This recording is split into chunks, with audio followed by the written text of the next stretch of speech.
안녕하세요. 동행쌤입니다. 먼저 구독과 좋아요 부탁드립니다. 고맙습니다. 오늘은 외도 직면 후 외도의 원인 분석 중 오해하는 신하들이란 제목의 칼럼을 준비했는데요. 제가 이 컨텐츠를 준비한 이유가 뭐냐면 많은 분들이 외도 직면 후에 무엇 때문에 외도가 벌어졌을까 이런 원인 분석을 많이 합니다. 그런데 이 원인 분석이 잘못될 경우에 문제 해결에 대한 방향성 자체가 이제 어려워지게 되겠죠. 그래서 오늘 이 콘텐츠를 준비했는데요. 혹시 제 콘텐츠를 보시거나 들으시면서 저건 아닌데 라고 생각하는 외도 피해자들도 있을 수 있습니다.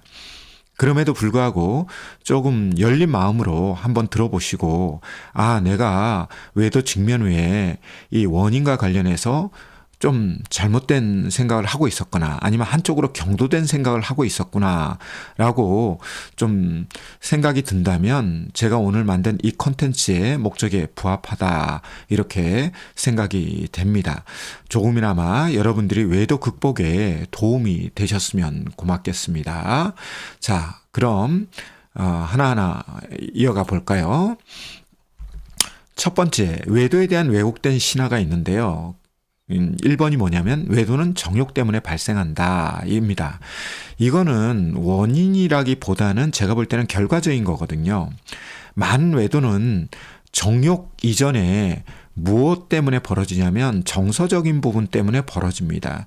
그거는 부부 사이에 정서의 결핍이 있을 수도 있고 또는 외도 행위자가 원가족부터 살아오면서 정서적 결핍이 있었을 수 있거든요. 그런데 이런 정서적 결핍을 결혼 생활 안에서 채우고자 하거나 아니면 그 속에서 채워지지 않을 경우에 이제 결혼 생활 밖에서 그거를 채우려고 하시는 분들이 있어요. 예를 들면 굉장히 자극 추구가 높다라든지 자기의 욕망에 대한 조절을 잘 못한다든지 이런 분들이죠.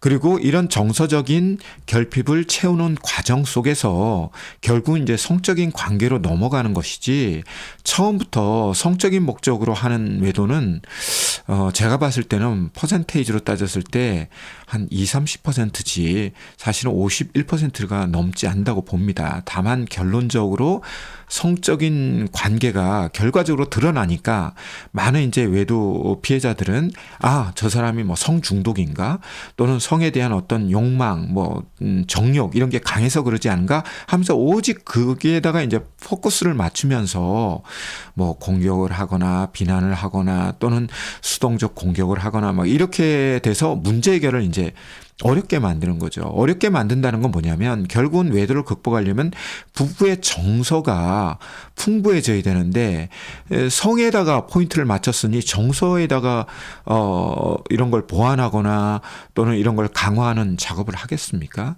그러니까 이게 첫 번째 왜곡된 신화입니다. 두 번째는 종교적으로 신실한 사람은 외도에 빠지지 않는다라는 이제 왜곡된 신화가 있는데요. 특히 이제 크리스찬들이 이런 신화를 갖고 있는 경우가 많습니다. 근데 유감스럽게도 제가 외도 관련 부부 상담을 하다 보면요.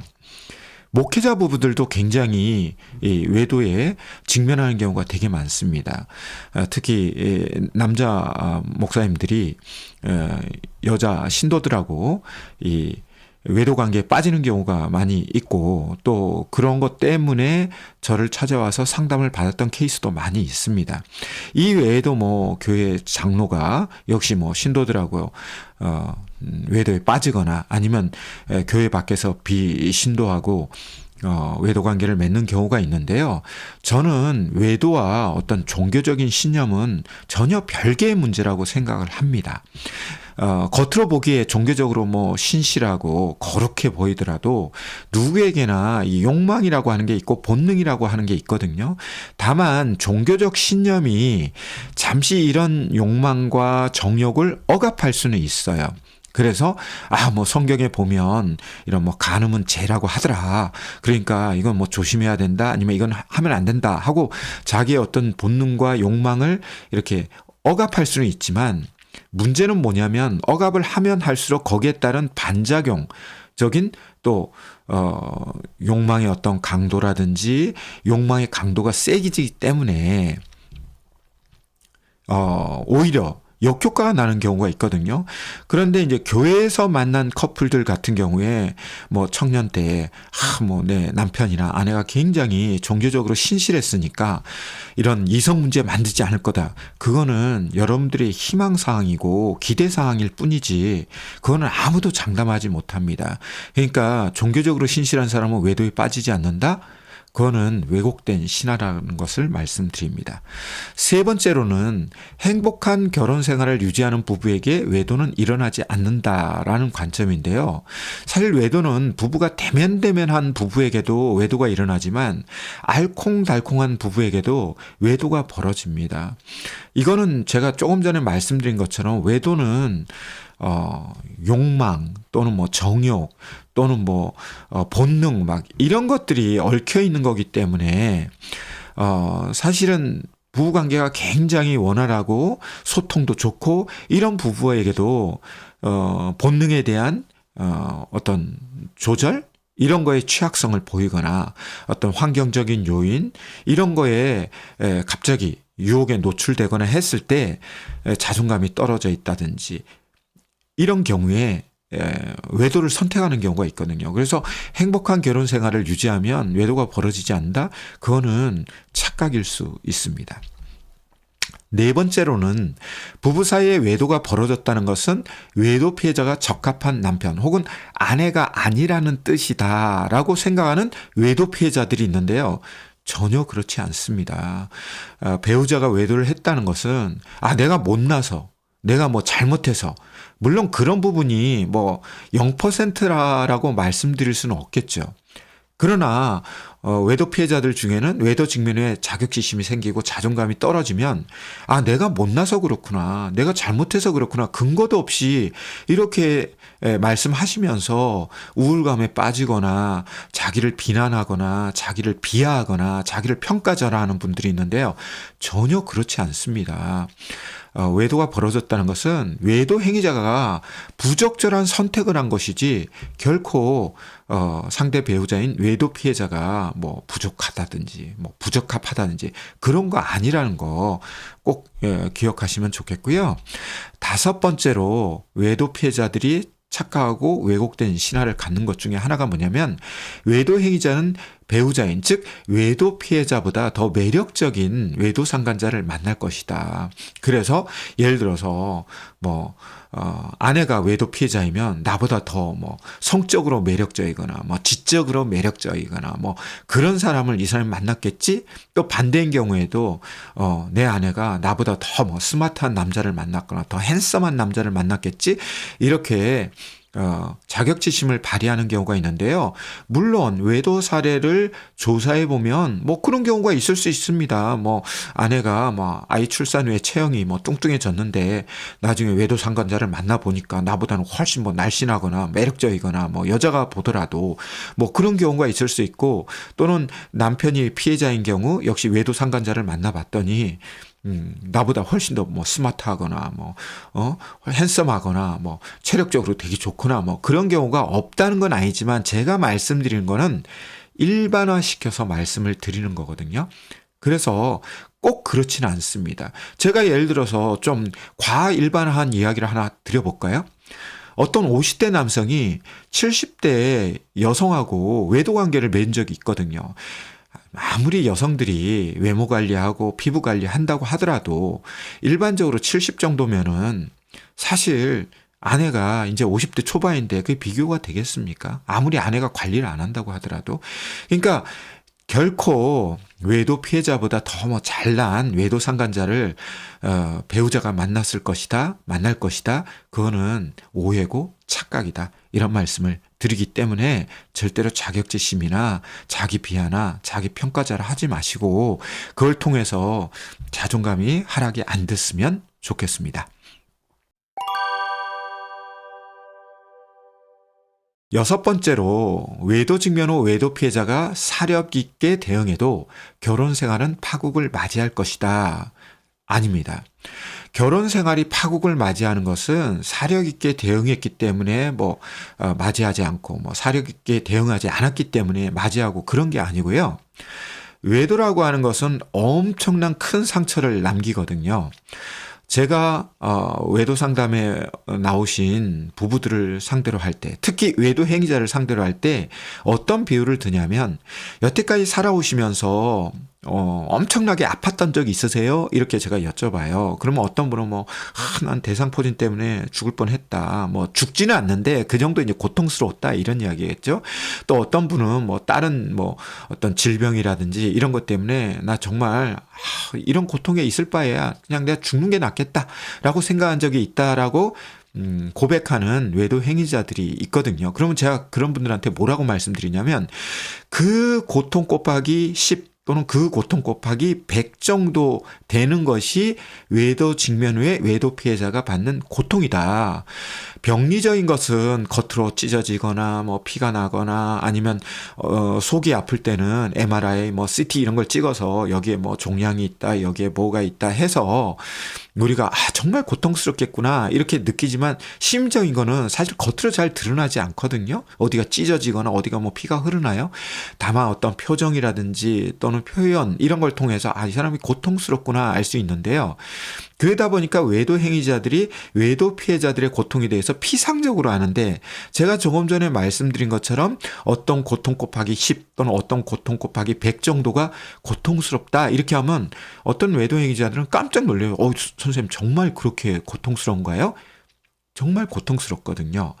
따라서 이 고통에 대한 치료를 하지 않기 때문에 파국을 맞이하는 것이지, 외도 피해자가 사력 있게 대응을 못해서 파국을 맞이하거나 그러지 않습니다. 그러니까 이거 역시도 오해이고 착각이다, 왜곡된 신화다, 이렇게 말씀을 드릴 수 있습니다. 다음으로 어떤 부부들은 이렇게 생각하고 사는 부부들이 있어요. 우리 부부에게 외도는 벌어지지 않는다고 확신하면 외도는 벌어지지 않는다, 이렇게 생각하고 살다가 갑자기 외도와 직면한 다음에 우리 부부에게는 절대로 외도가 벌어지지 않는다고 난 믿고 있었는데 너무너무 큰 뒤통수를 맞았다거나 너무너무 큰 충격을 받았다고 정말 기절초풍하시는 그런 외도 피해자들도 있는데요. 외도에 대해서는 어느 부부도 자유롭지 않습니다. 아까 제가 목회자 이야기도 했습니다만, 이런 굉장히 우리가 도덕적으로 윤리적으로 살만한 분들도 순간적인 판단 착오든 선택의 실수든지 간에, 또는 그게 고의적이든 또는 우발적이든 외도에 다 취약합니다.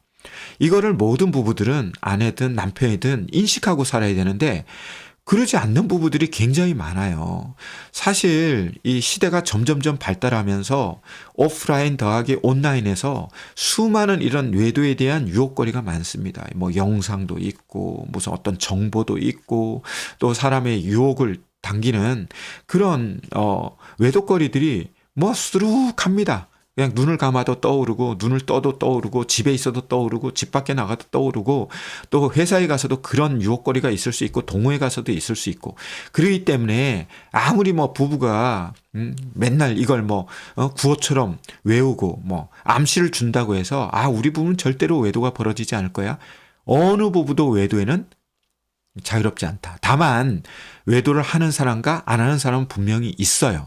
거기에는 여러 가지 요인들이 있겠죠. 자존감이라고 하는 것도 있을 수 있고, 또는 용기가 없어서 못할 수도 있고, 아니면 용기도 있고 자존감도 낮은데 예를 들어서 자기가 외도를 할 수 있는 또 다른 조건이 있을 수도 있겠죠. 금전적인 문제도 있을 수 있고, 그러니까 결코 우리 부부에게 외도는 없다라고 확신하거나 자신감을 보이는 것은 오히려 더 위험하다, 이런 말씀을 드립니다. 다음 8번째로, 친한 동성 지인의 배우자와 내 배우자 사이에는 외도 관계가 일어나지 않는다. 이것도 오해고 착각입니다. 외도 관계가 벌어지는 것을 보면 대부분 멀리 있는 사람하고 벌어지지 않아요. 가까이 있는 사람하고 벌어지거든요.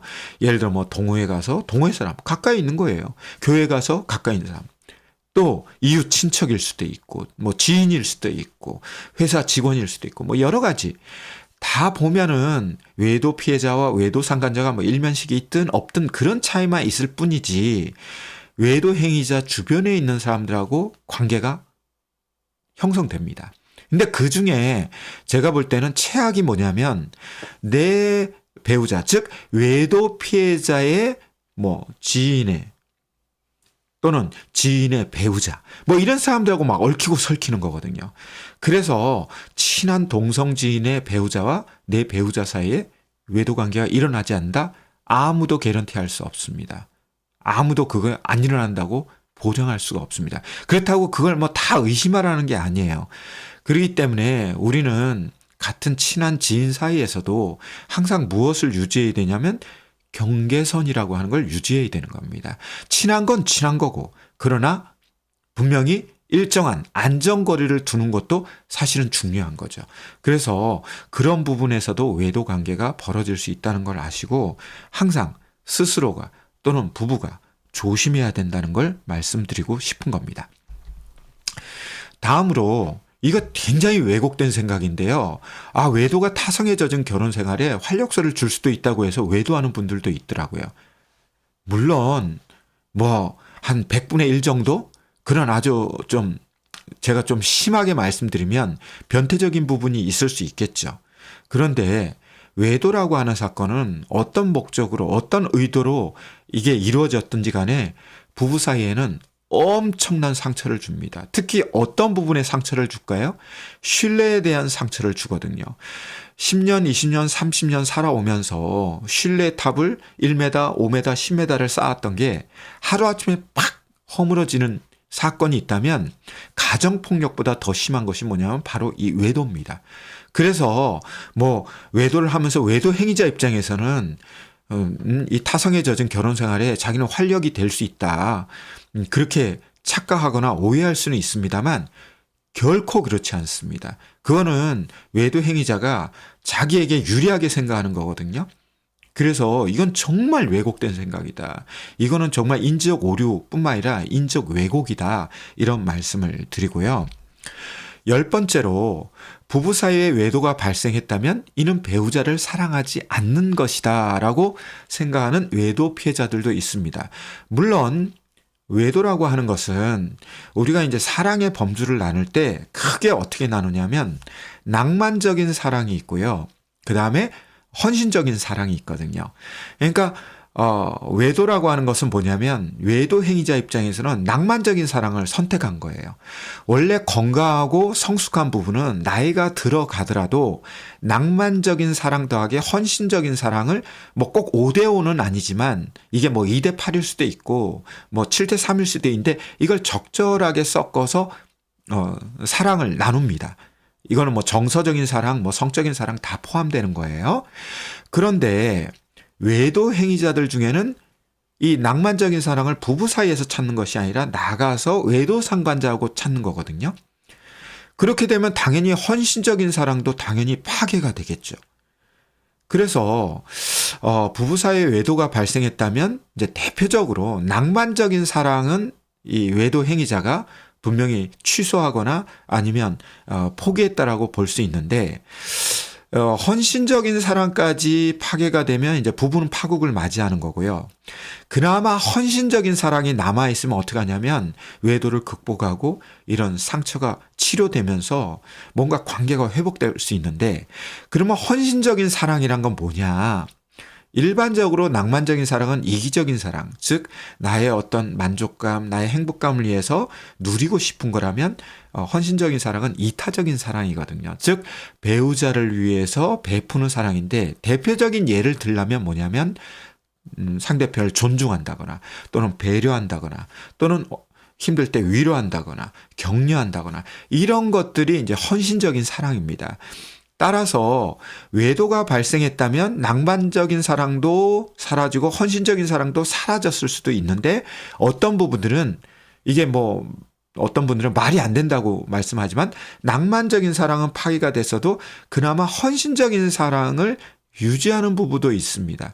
그래서 외도 직면 후에 외도에 대해서 정말 아주 깊게 성찰하고 반성하고 사과하고 또 책임을 지면서 외도 피해자를 위해서 빨리 치료가 될 수 있도록 배려하고 위로하고 격려하고 존중하고 그러면 낭만적인 사랑은 좀 파괴가 됐다 하더라도 헌신적인 사랑이 남아있기 때문에 외도를 극복하고 관계를 회복할 수 있거든요. 그래서 이 두 가지가 다 사라졌을 수도 있지만 아닐 수도 있기 때문에 무조건 외도 행위자가 외도 피해자를 사랑하지 않는다. 이렇게 그냥 무자르듯이 뚝딱 생각하는 것은 너무 파국적인 사고다. 이런 말씀을 드립니다.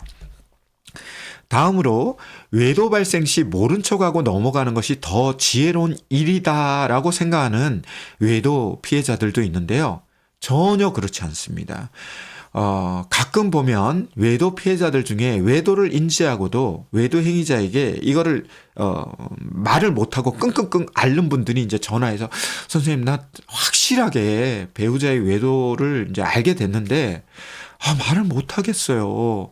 괜히 말하면 저 사람이 뭐 시치미를 뚝 띄거나 아니면 뭐 은폐하려고 하거나 거짓말을 하거나 더 나아가서는 오히려 막 펄쩍 뛰면서 이혼하자고 하거나 이럴까봐 두렵기도 하고 또 가정폭력이 일어날까봐 무섭기도 하고 또 괜히 긁어부스름 아닐까요? 그냥 저 사람이 지금 외도관계에 빠졌지만 내가 그냥 모른 척하고 조금 기다려주면 정신 차리고 돌아오지 않을까요?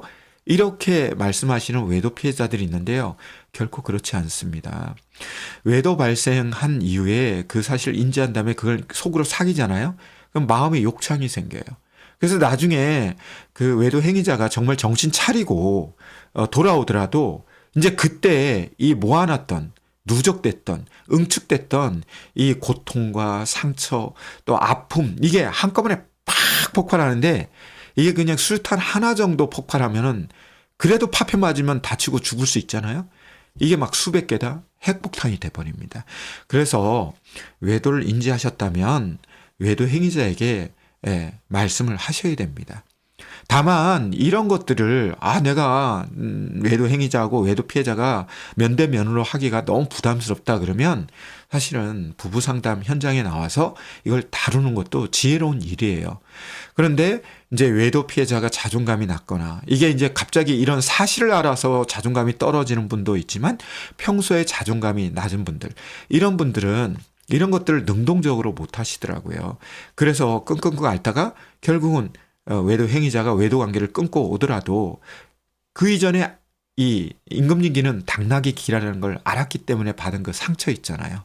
그 상처 때문에 결국은 이제 우울감에 빠지거나 불안감에 빠지거나 또는 경우에 따라서 의처증, 의부증 이게 이제 그 부메랑으로 그 후유증으로 그 부작용으로 생기는 거죠. 그래서 결코 모른 척하고 넘어가는 것이 결코 지혜로운 게 아닙니다. 여기서 제가 한 가지만 더 말씀드리면 그러면 모른 척하고 넘어가면 안 되는 거니까 아예 그냥 외도 행위자의 원가족에게 폭탄 선언해가지고 일명 당구로 치면 3쿠션을 하면 어떨까요? 라고 말씀하시는 분들이 있는데 저는 그건 1순위로 안 하셨으면 좋겠습니다. 이 외도 문제는 부부가 항상 주인공이 돼서 문제 해결의 주체가 돼야지 이게 3쿠션으로 내려오거나 이러면 이제 이 전쟁에 참여하는 사람들이 더 많아지잖아요. 그리고 피는 물보다 진하기 때문에 이 외도 행위자의 원가족이 처음에는 외도 행위자를 뭐 나무라거나 비난할 수 있거든요. 그래서 외도 피해자에게 동조할 수는 있는데 결과적으로는 외도 피해자가 이걸 극복 못하고 이것 때문에 그냥 하루가 멀다 하고 이 외도와 직면한 부부가 싸우는 게 이제 각각 원가족에게 알려지잖아요. 그러면 결국은 자기 가족을 끌어안습니다. 그래서 외도 행위자의 원가족이 오히려 외도 피해자를 비난하고 네가 더 문제다. 네가 극복 못하니까 더 문제를 문제화하는 거다. 이렇게 오히려 역공을 당하는 경우도 있기 때문에 1차적으로는 부부가 해결하고자 노력하되 이거를 외도 피해자가 밝혔더니 외도 행위자가 뭐 인정을 안 한다거나 또 인정을 하더라도 부분적으로 인정한다거나 또는 뭐 가볍게 인정해놓고 나머지는 다 외도 피해자에게 책임 전가 또는 덤터기를 씌운다. 이러면서 우리 둘 사이에 도무지 소통이 안 된다. 그러면 어떻게 하셔야 돼요? 빨리 부부 상담의 도움을 받으셔야 된다. 이 말씀을 드립니다. 다음으로 12번째와 13번째는 제가 한꺼번에 엮어서 말씀을 드리고 싶은데요. 어떻게 보면 두 가지가 뭐 상충되는 부분도 있고 약간 뭐 이게 뭐 어느 게 더 맞는 거야 이렇게 이제 혼란스러울 수 있는데 12번째 뭐죠? 한 번 외도한 사람은 추가적 외도를 하지 않을 것이다. 모릅니다.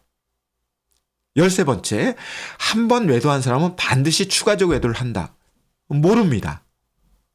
다만 여기에서 두 가지를 제가 종합적으로 말씀을 드릴게요. 거기에 대한 판단은 제 컨텐츠를 보시는 여러분이 그냥 스스로 판단을 해보세요.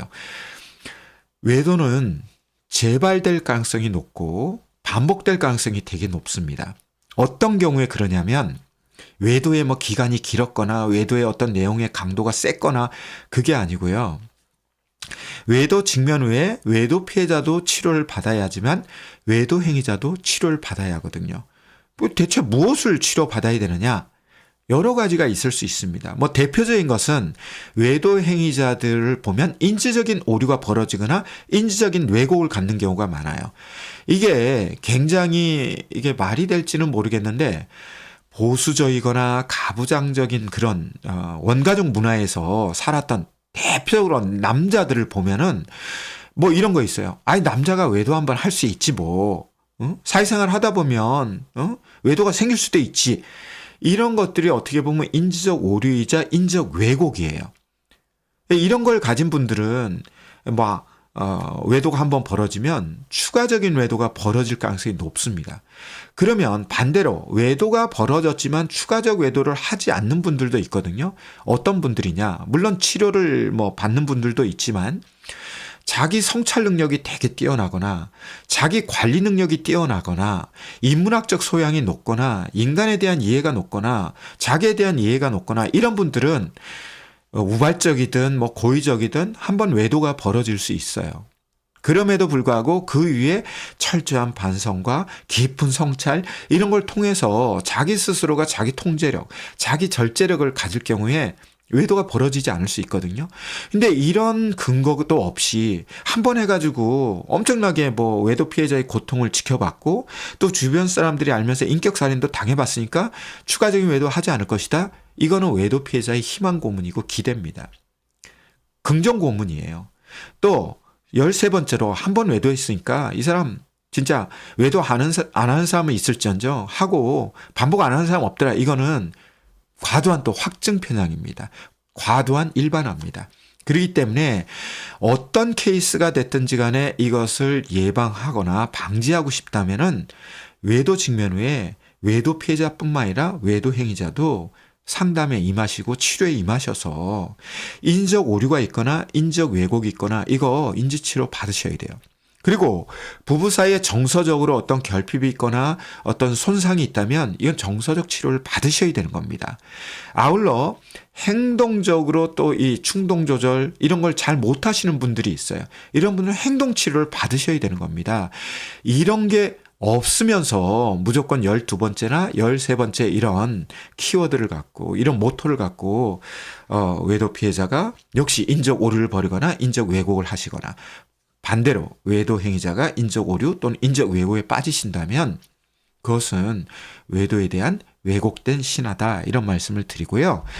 마지막으로 외도는 외도 행위자의 도덕성, 윤리의식 그리고 가치관의 문제다. 즉 이런 것들이 다른 사람들보다 이게 정성적인 부분이라 측정하기는 어렵습니다만 떨어지기 때문에 벌어지는 거다 그러는데요.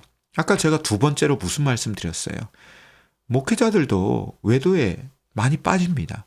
그러면 우리가 일반적으로 봤을 때 여러분이 교회를 나가시든 안 나가시든 일명 뭐 성직자라고 하고 거룩할 성자 쓰고요.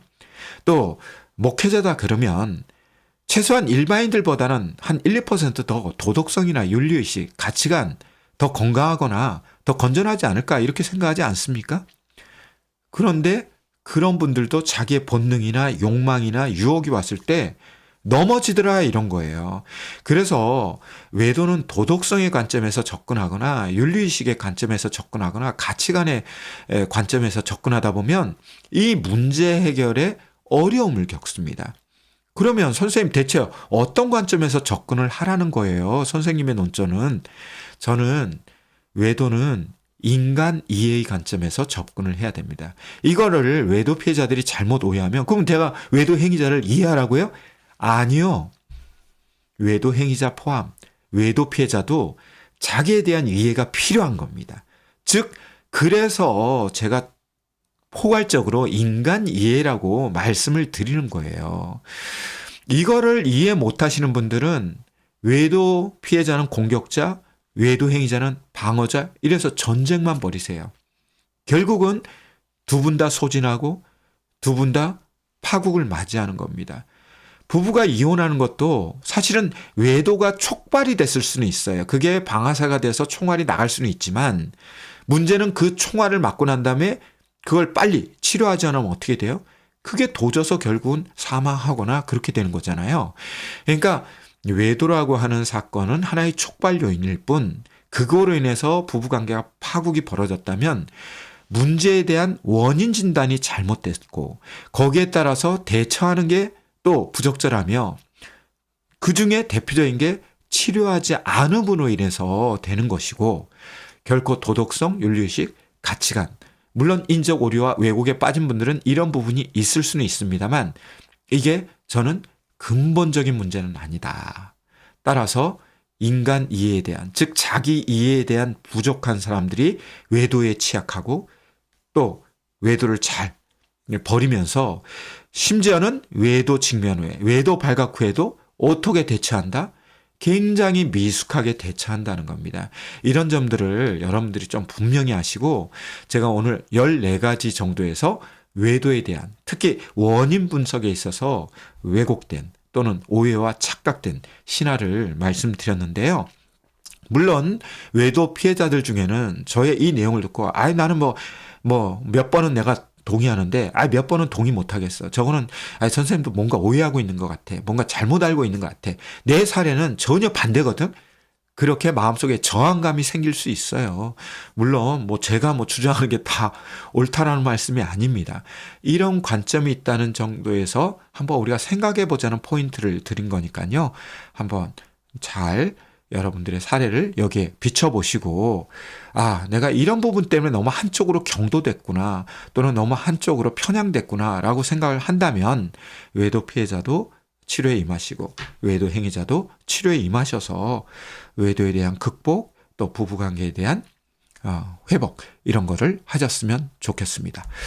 오늘은 외도 직면 후 외도의 원인 분석 중 오해하는 신화들에 대해서 다뤄보았는데요. 내용이 유익하고 또 도움이 되셨다면 다시 한번 구독과 좋아요 부탁드립니다. 평소보다 좀 긴 영상이었는데요. 시청해 주셔서 고맙습니다.